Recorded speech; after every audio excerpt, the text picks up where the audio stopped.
Bismillahirrahmanirrahim. Assalamualaikum warahmatullahi wabarakatuh. Alhamdulillahirrabbilalamin. Allahumma sholli ala sayyidina Muhammad wa ala ali sayyidina Muhammad. Ini pertemuan kita yang keempat dalam pembelajaran sejarah kebudayaan Islam untuk kelas 11. Pada pertemuan yang keempat ini kita masuki bab kedua yang membahas tentang peradaban Islam pada masa dinasti atau daulah Turki Utsmani. Pada bab 1 kita membahas tentang peradaban Islam pada masa daulah atau dinasti Abbasiyah. Sekarang kita terbang, kita melangkah dulu ke Turki Utsmani ya.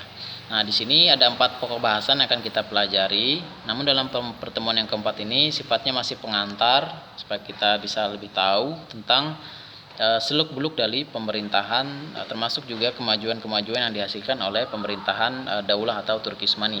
Nanti kita akan membahas tentang sejarah kelahirannya, kemudian strategi dan kebijakan pemerintahan kekhalifahan Turki Utsmani, kemudian juga kemajuan peradaban dan juga masa kemundurannya.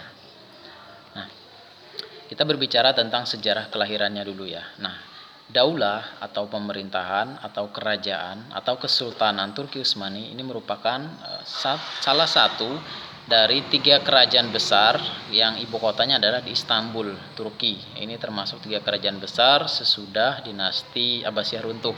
Di situ muncul 3 kerajaan besar, yaitu kekhalifahan atau kesultanan Turki Utsmani, kemudian kerajaan Islam Mughal di India, dan juga kerajaan Islam Safawi di Persia. Itu nanti 3 kerajaan itu akan kita bahas ya dalam pertemuan semester awal ini. Nah,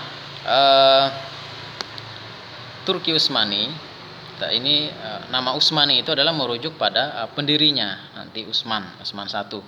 Nah, periode atau kekuasaan dari daulah atau pemerintahan Turki Utsmani ini itu kurang lebih sekitar 6 abad lebih lama dari pemerintahan dinasti Abbasiyah.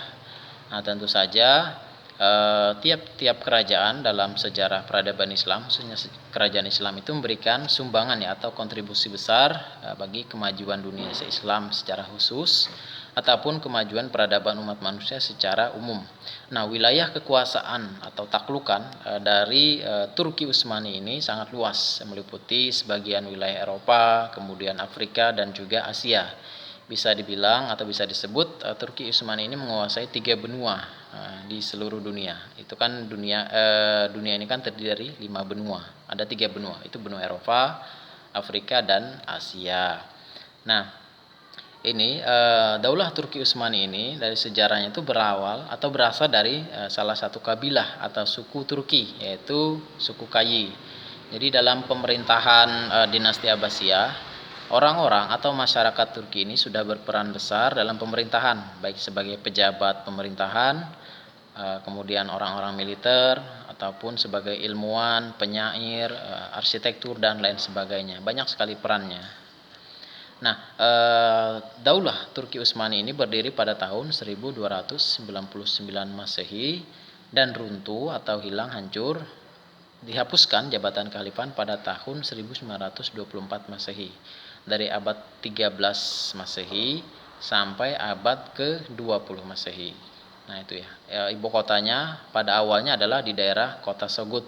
Nah, kemudian dipindah lagi ke wilayah lain, yaitu wilayah Kuhar Hishar, kemudian ke wilayah Adrianopel, dan terakhir adalah ke wilayah Konstantinopel. Nah, kemudian dirubah menjadi Islambul ya, kota Islam. Kemudian penyebutannya menjadi Istanbul sampai sekarang. Nah, tentu di sini berbicara tentang negara Turki sekarang, Turki modern, Republik Turki, tentu tidak terlepas dari perjalanan atau sejarah dari daulah Turki Utsmani itu sendiri. Nah, di sini kita masuk tadi sejarah kelahiran ya secara singkat. Nah, di sini kita tentang kemajuannya. Tentu saja kemajuan peradaban Islam pada masa daulah Turki Utsmani itu tidak terlepas dari jasa para khalifah atau istilahnya sultan ya. Di sini ada banyak sekali sultan yang memimpin, memerintah, berkuasa di kerajaan atau daulah Turki Utsmani. Beberapa di antaranya yang membawa kemajuan peradaban bisa disebut di sini adalah pertama adalah Muhammad I.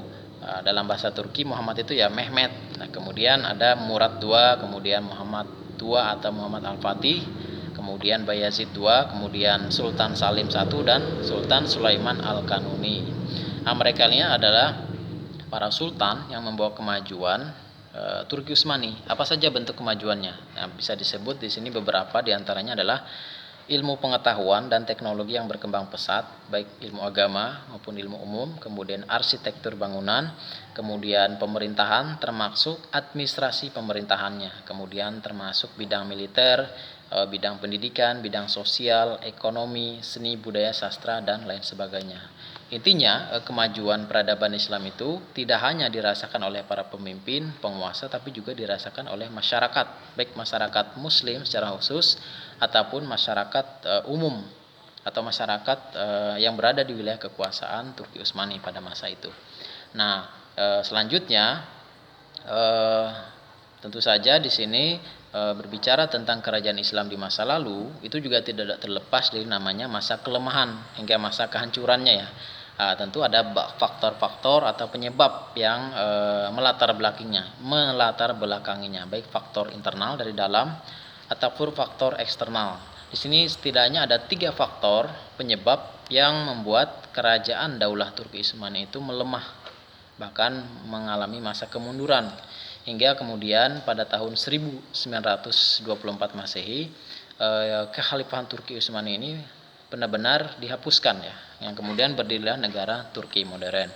Yang pertama adalah penyebabnya adalah kondisi pemerintahan yang lemah, sehingga untuk urusan negara dan rakyat itu menjadi kurang diperhatikan. Ya, penyebabnya pemerintahan yang lemah ini bisa jadi karena faktor akhlak atau integritas dari para pemimpinnya, misalnya pola hidup mewah sehingga melupakan urusan pemerintahan dan urusan rakyat. Bisa jadi karena perebutan kekuasaan, karena sifat iri, kemudian saling benci di antara para penguasa dan keluarganya, ataupun juga faktor lain, mungkin ya penguasa yang zalim. Nah, ini membuat pemerintahan terabaikan, tidak diurus sepenuhnya. Termasuk juga di situ ada rakyat yang misalnya berada dalam kemiskinan.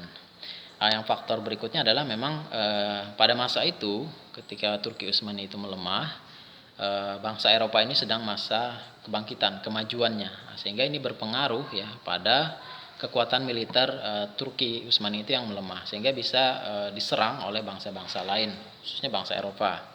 Karena Turki ini secara wilayah itu berada di wilayah satu sisi di wilayah Eropa, kemudian di sisi lain juga wilayah Asia, yang walaupun secara geografis Turki sekarang masuk wilayah Eropa. Ada juga faktor lain adalah faktor gerakan oposisi atau perlawanan ya. Ini bisa jadi dari kalangan umat Islam ataupun kalangan masyarakat lain, kelompok masyarakat lain yang di situ didukung oleh pihak Barat untuk mewujudkan cita-citanya mendirikan negara-negara. Termasuk di situ kemudian kekhalifahan atau kesultanan Turki ini benar-benar dihapuskan pada tahun 1924.